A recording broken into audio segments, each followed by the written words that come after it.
cada vez que tiene oportunidad repite el número de días que lleva al frente del Ministerio del Interior y reitera que ya han conseguido mucho más de lo que han hecho sus predecesores.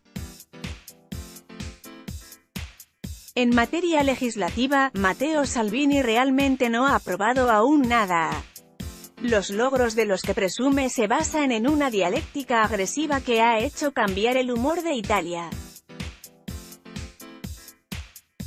Según las encuestas, cerca del 60% de los ciudadanos de su país aprueba la mano dura con la que gestiona la política migratoria, mientras que en términos electorales, en solo 4 meses habría conseguido pasar del 17% de las últimas elecciones a cerca de un 30% en intención de voto.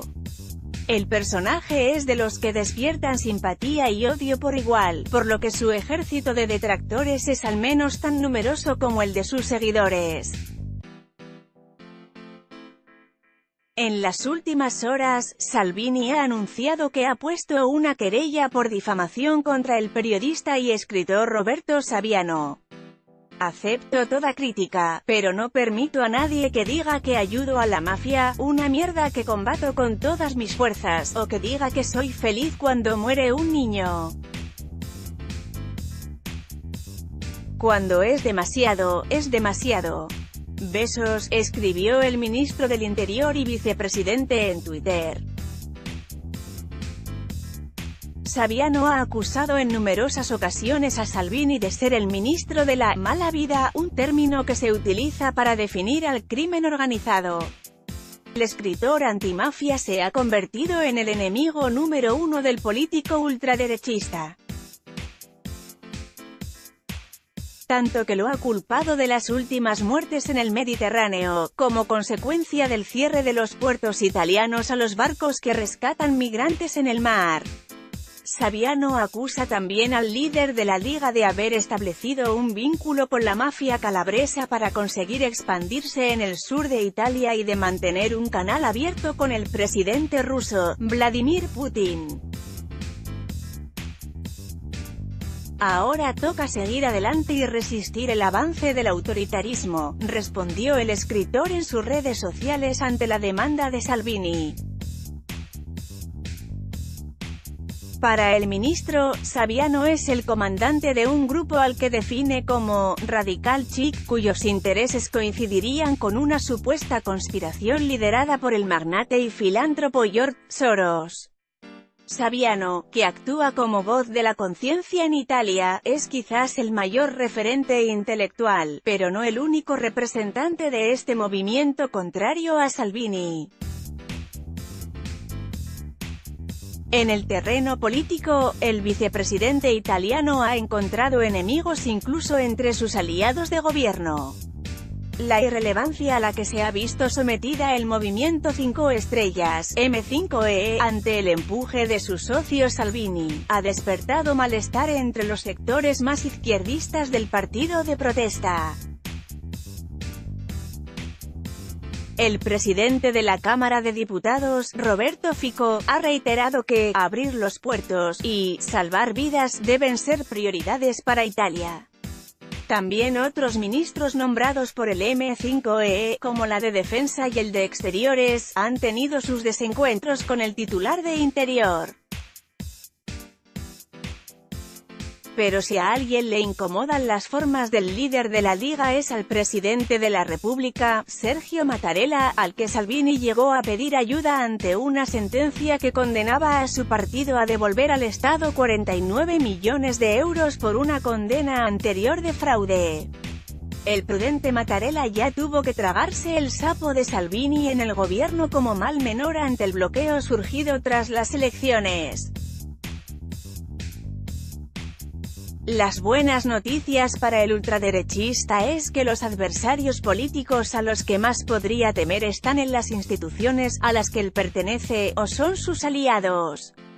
Salvini consiguió devorar a su antiguo socio, Silvio Berlusconi, y ahora avanza siguiendo la misma estrategia con el líder del M5E, Luigi Di Maio.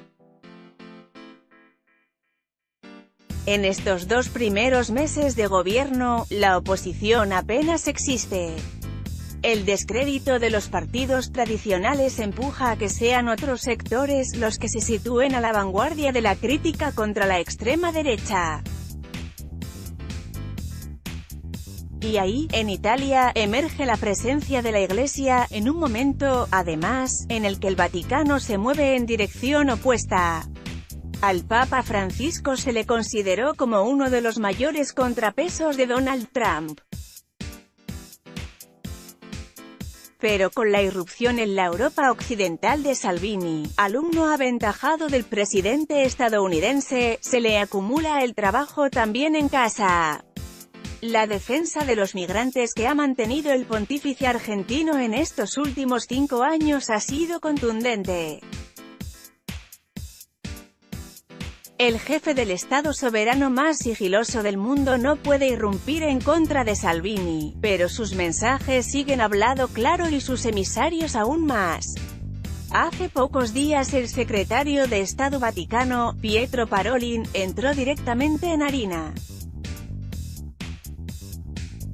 El cierre de los puertos no es la solución, hemos expresado ya nuestras preocupaciones, respondió ante los periodistas que le preguntaban expresamente por este tema. Parolin es el jefe de la diplomacia de la Santa Sede, el encargado de trasladar los mensajes políticos del Papa. En Italia, la conferencia episcopal, mucho más acostumbrada a implicarse en los asuntos internos, emitió también esta semana una nota en la que se refería explícitamente al último naufragio en el que la ONG española Open ARM rescató a una persona con vida y 2 cadáveres. Nos sentimos responsables de este ejército de pobres, víctimas de la guerra, hambre y torturas, expresaron los obispos italianos. A nivel particular, los prelados también se han manifestado en numerosas ocasiones en este sentido. Salvini, quien se presentó en campaña jurando con un rosario y comulga con una idea religiosa mucho más conservadora, se ha enfrentado también con ellos. Hace 3 años les dijo a los obispos que dejaran de tocar las pelotas, y ahora más comedido les indica que su deber es pensar primero en los pobres italianos. Las ONG, todo tipo de organizaciones humanitarias o colectivos sociales se sitúan también del otro lado de la trinchera, como ha demostrado el fundador de Open ARMs, Óscar Camps. Tras los últimos choques, el activista español le ha dedicado a Salvini varios mensajes a través de las redes sociales en los que le ha acusado de dejar morir a personas en el mar y le ha preguntado si mandaría a sus hijos a estudiar en Libia. El debate ha vuelto a abrir la disyuntiva entre la Italia que acoge y la que piensa que ya se ha hecho demasiado sin la ayuda de otros países europeos. Marica Fantauci considera que es preocupante que existan tantas reacciones de gente que se deja convencer por la propaganda populista. Es estudiante de Ciencias Políticas y se ha sumado a la última iniciativa popular para acudir frente al Ministerio del Interior con las manos teñidas de rojo, simbolizando la sangre de la que creen que es responsable el titular del edificio. Las manifestaciones en este sentido se multiplican en los últimos días, la solidaridad existe, pero los partidos políticos nos han fallado, de modo que si queremos construir una sociedad que vuelva a prestar atención a los derechos humanos, el impulso debe partir de los individuos, responde, mientras se limpia las manos.